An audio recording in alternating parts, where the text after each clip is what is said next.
everybody, welcome to my channel. My name is Sharon, and this is a channel that is dedicated to all things related to narcissism. I make videos every Monday, Wednesday, and Friday on all types of topics related to narcissism, so if you haven't already, please take a moment to subscribe to the channel so you don't miss any videos. I would really appreciate it if you gave the video a thumbs up. It's a free way you can help me out, and definitely don't forget to leave a comment because I like to read what you have to say. So in today's video, I'm going to talk about narcissists being enemies of God. But before I get into that, because it's Friday, on Friday, I hold myself accountable by telling you where I am in the progress of my divorce. So last week was kind of a difficult week. I told you that I had met with my divorce attorney. I had paid her, and I was she was in the process of filling out paperwork. I had to go back this week to sign it, and then my ex was going to find out that I was filing for divorce shortly after. However, I was very upset last week because some things I assumed I was going to be able to get a restraining order. It turns out that I can't. I can't unless he does something current. My ex has been physically abusive in the past. He has broken my nose, he's broken my finger, he has caused so many bruises on my body, he's choked me. He's been very abusive, but it was a long time ago. That doesn't count for a current restraining order. Even things that happened more recently, for example, he was found with a loaded gun, passed out, he went to a mental hospital. Also, he saw a psychiatrist. The psychiatrist was so concerned, he actually called me and told me that, one, my ex was likely psychotic. He cannot guarantee my safety. He does not recommend that I let this person come into my home. He also told me that he can't work with him because he's so ill, he can't participate in his own recovery. So I thought with those things, it shouldn't be a problem for me to get a restraining order to offer me some protection. However, it turns out that no, my ex has to do something now, today, in order for me to get a restraining order, which left me feeling like a sitting duck, like I have to just wait for somebody to attack me. So many of you were unbelievably kind and generous. And when I tell you, thank you. If you sent me an email or if you wrote a comment and I thanked you and I told you I was grateful, those are not just words. I really and truly mean it. I never expected to get this type of support from my channel. When I started this channel, I wanted to help other people because I had had a lot of experience being narcissistically abused. And I know for a long time, I felt very alone in that. And I wanted people to know they're not alone. I wanted to help other people. It didn't even occur to me that I would be the one that would get the help, that I would be the one that would get the support. And that's exactly what's happened. So, and I come from a situation where I was abused for 20 years. So I'm not used to having support.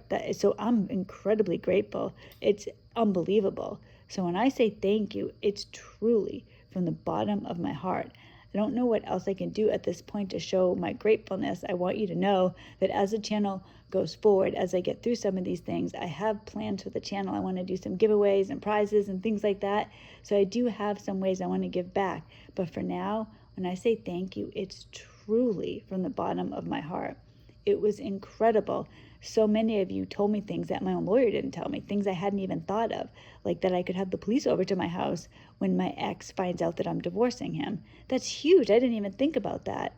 I also found out that, my lawyer can give me the letter that I'm filing for divorce. It doesn't have to go through the mail. I had mentioned that my ex gets a photograph of all the mail that comes to the house. So if I didn't say anything to him, he was going to find out early in the morning. He gets this email like 6 o'clock in the morning. It shows every piece of mail coming to the house. It's clear and legible. So he would be able to see it, look it up, see that he's getting something from a divorce attorney. He would obviously put two and two together. And I was afraid he was going to come straight over to the house and cause a real problem. Both my kids had PTSD. The last thing I needed was him to show up at the door, banging on it, screaming and yelling. So now I know, because he tells me when he comes over to the house to get his mail, I know what time it's going to be. He gets it out of the mailbox, doesn't come to the house. But if I know he's coming at, say, 8 o'clock, I can put it in there then, call the police and have them waiting with me. That's huge. And that's because of you guys that I even know about that. So thank you. Another thing that was suggested to me, which is incredibly helpful, is that I can get a camera to record what's going on outside of my house. I had no idea that I could do that affordably. So that's another thing I'm going to do. My ex has randomly shown up in the yard. Now, this is the thing, everything's up in the air with him. As far as I know, he hasn't done that recently. He used to do it, like a year ago, he used to do it and I would see him. He would let me see him. At night, he would be in the woods with a flashlight. He admitted to me that he did this. That's terrifying. If it's pitch black and you're home alone with your kids and you see a flashlight shining in the woods behind your house, you don't know who it is. You don't know what's going on. It's frightening. Now, as far as I know, my ex hasn't been in the yard, but I don't know. I have no idea. For all I know, he's up here every night. I live in New Hampshire. My ex works in Boston. He doesn't see us. He doesn't have any friends. He has no job. There's no reason for him to be in New Hampshire ever. However, I know he comes up to New Hampshire every weekend. He spends the weekends up here. I don't know why. I have no idea. He has randomly told me that he's been in the area on weeknights. I don't know why he's in the area on weeknights. So I don't know what he does. I have no idea. I live in fear of this person. All I want is just to get divorced from him. That's all I want. And that's what I'm trying to do. You guys offered me such good advice. Joe talked me into waiting a little longer to go ahead and let him know about the divorce. The reason for this is because I am not financially secure. My ex, as some of you know, he left me in a very poor financial situation. And on top of that, I was a stay-at-home mom for almost the entirety of my marriage. So I've lost 20 years of a career. I do work now. I do have a side business. There's other ways I make money as well. For example, I have a yard sale this weekend with my kids. I work at a consignment gallery. I brought a bunch of stuff at work to sell. It's a lot better than selling on eBay because I don't have to worry about the shipping and all that. But I also do sell things on eBay as well. So I do have ways I'm making money outside of my two jobs. But at the same time, my expenses are more than I can pay every month. So I am dependent on my ex financially to a degree. Now, he used to be good giving me money. He used to give me enough to pay the bills every month. That's been a long time. There's no court mandate for that. So now he gives me less and less and less. Sometimes he doesn't give me anything. I always have to ask him. It's so stressful every 2 weeks.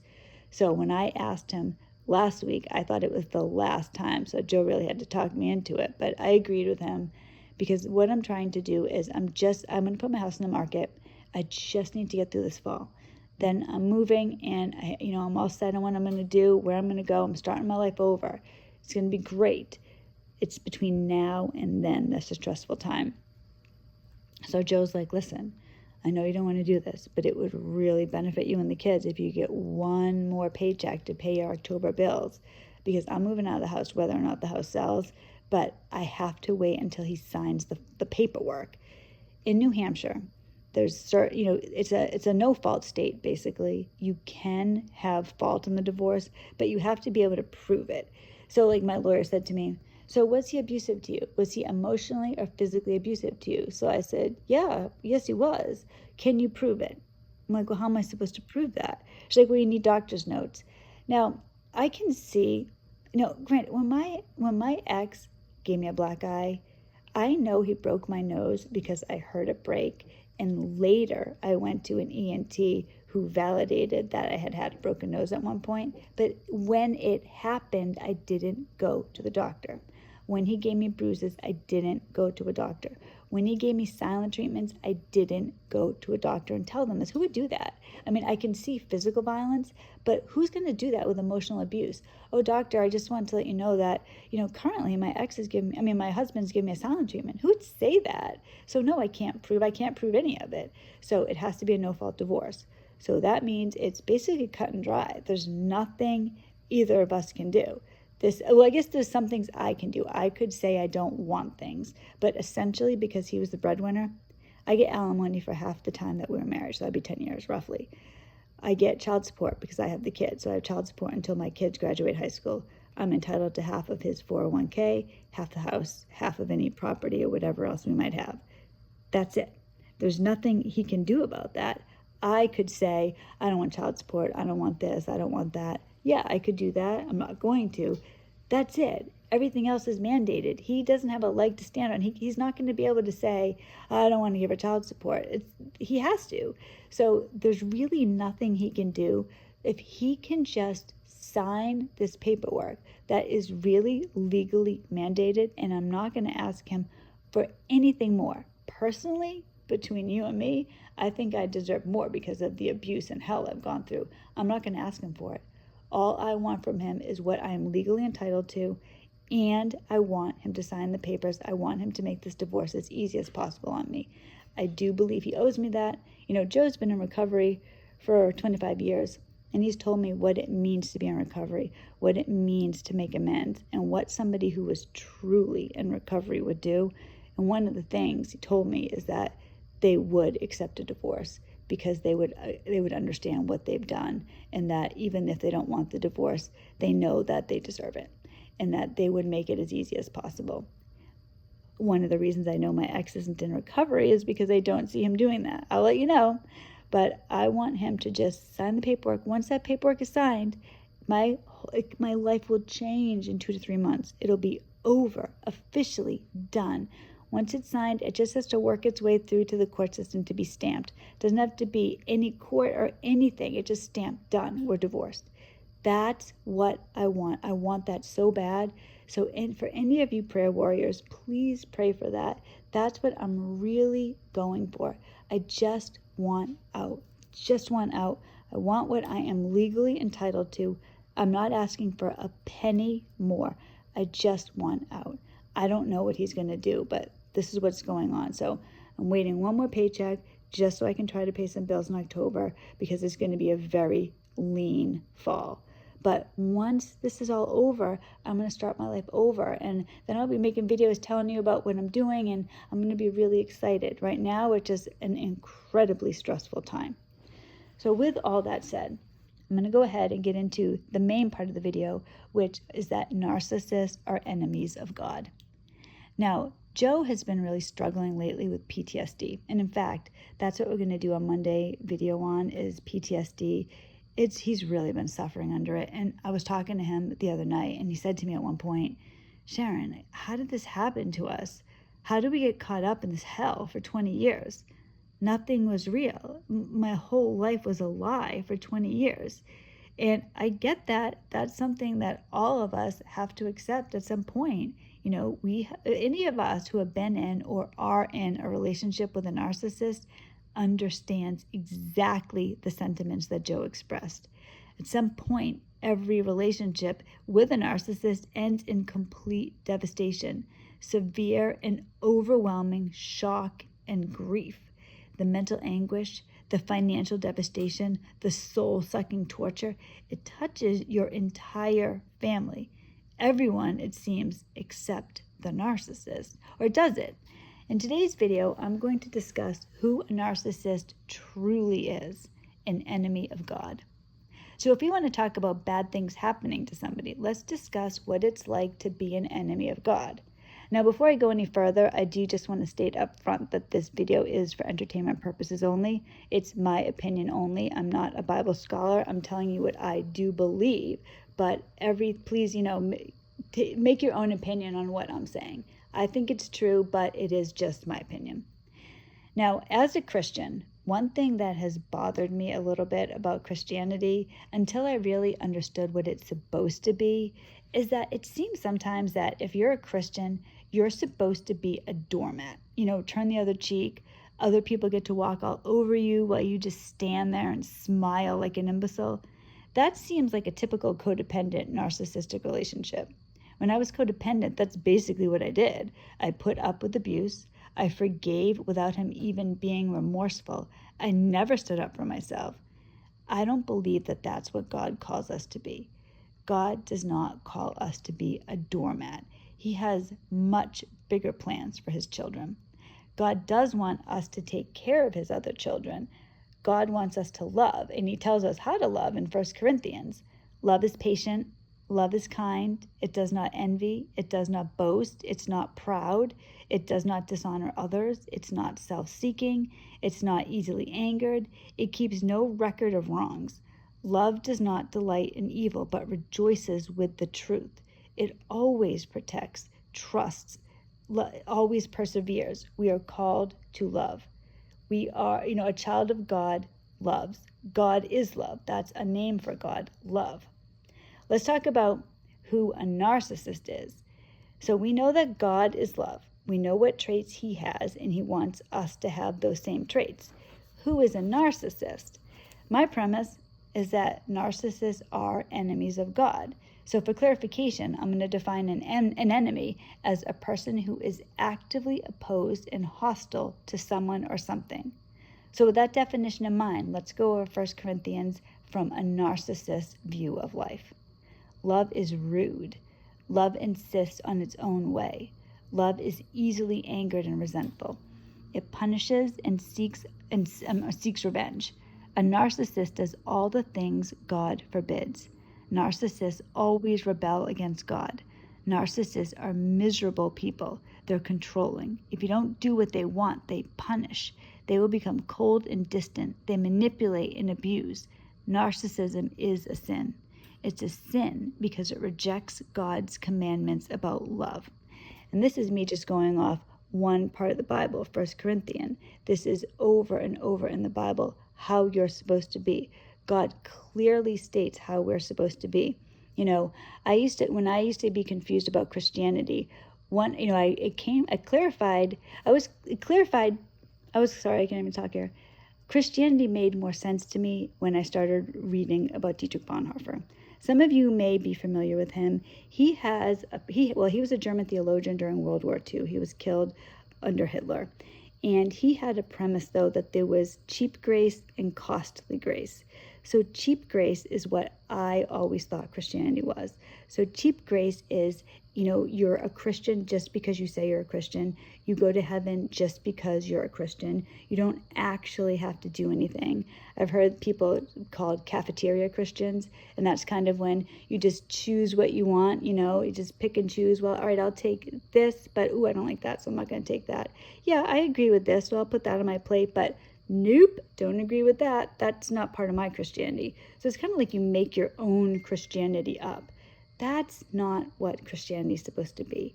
This is what Bonhoeffer calls costly grace. So costly grace is when you actually have to do things to be a Christian. You have to live a certain way. There has to be a difference between you and other people. You don't get to be a cafeteria Christian. You have to accept all of it. And if that means, literally, if that means you have to die to follow God, that's what you have to do. It's hard to be, I cannot tell you that I follow costly grace. I'm kind of in the middle somewhere.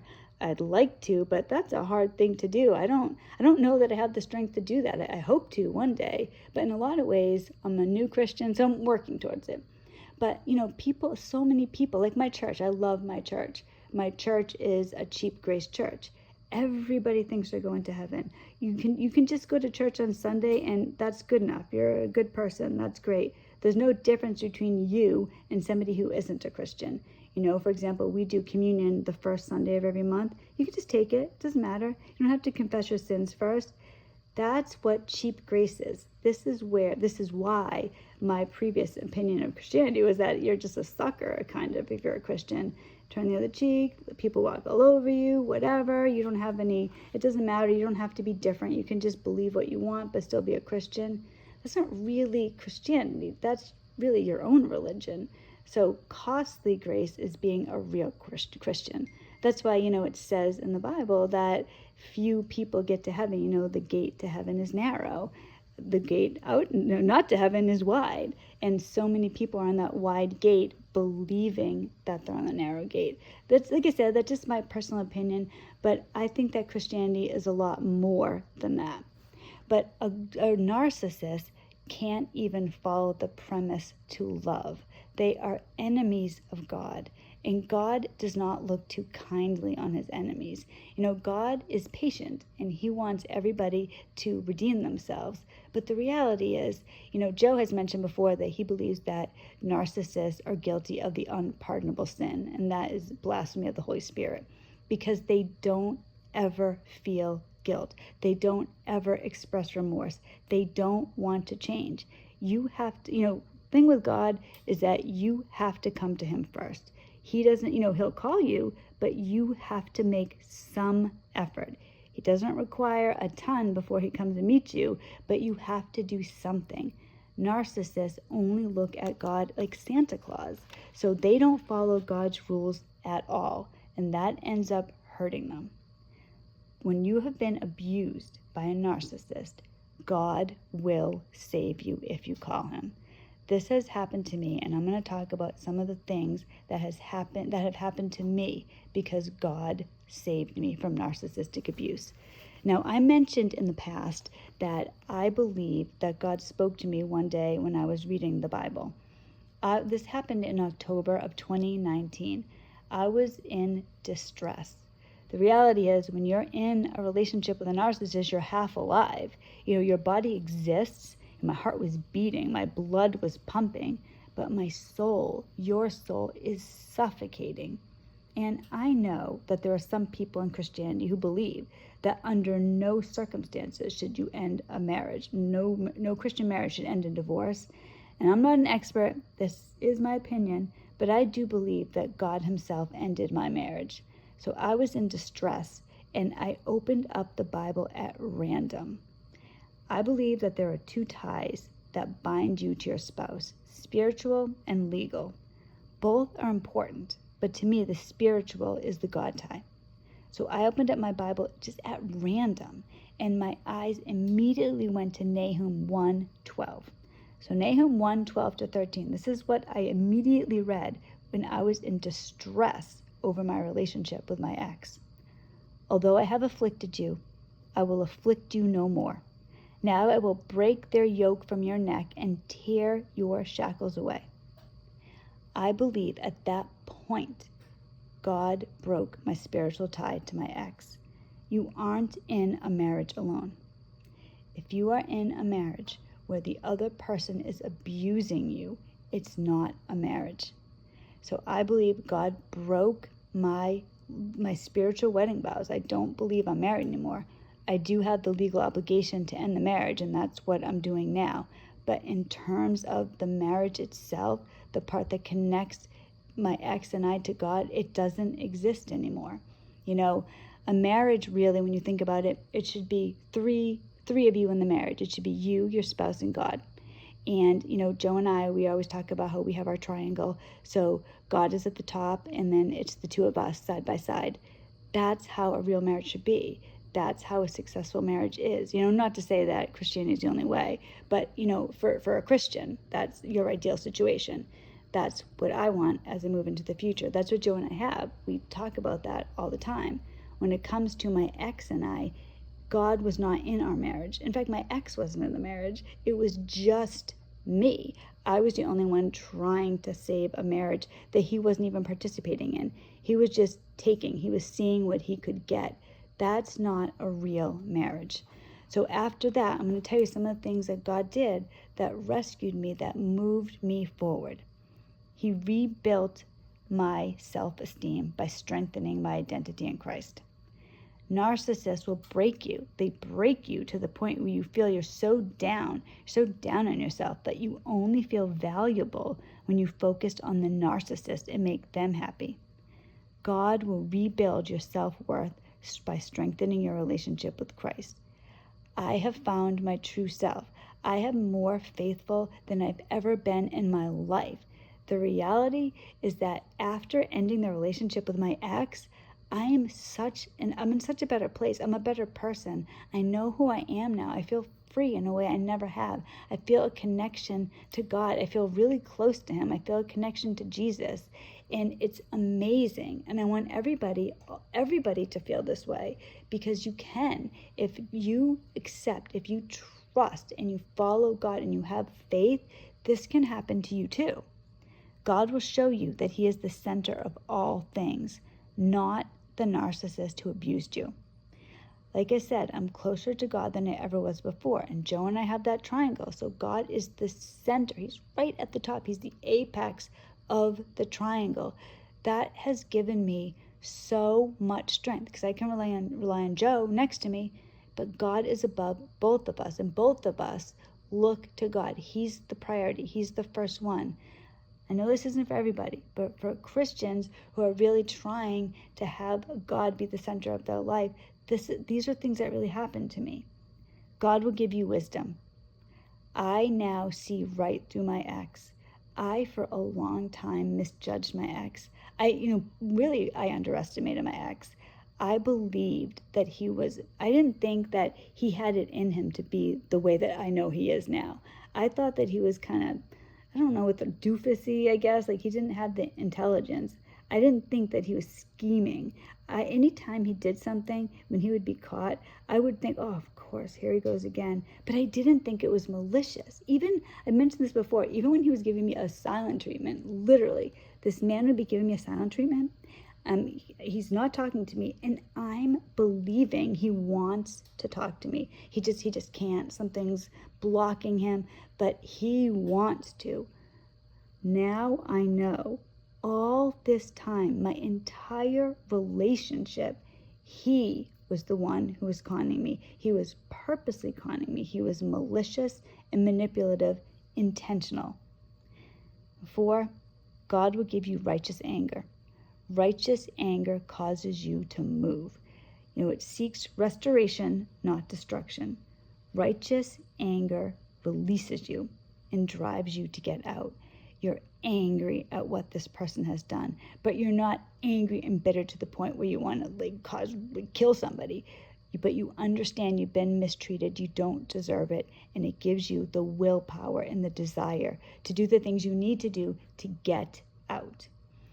Last thing I'm going to mention is no embarrassment. I'm very open. I'm very open on my channel. I'm very open in real life too. People know what I'm going through. For a long time, I kept silent. I didn't say anything. I was a typical abused woman. I just protected my ex all the time. I don't do that anymore. I'm not just blabbing to anybody, but what's happened to me, I talk about it. People know. I'm not embarrassed that I was abused. I'm not embarrassed that I'm with somebody that has a mental illness. I don't judge myself, and I don't expect other people are going to judge me too. And if they do, I'd rather they didn't, but it's not going to keep me awake at night. I know the things that have happened to me. I know the effort I put into the marriage. I know who I am as a person, and I accept that. So I don't expect anyone else is going to judge me. I'm not embarrassed. I'm not embarrassed by what happened.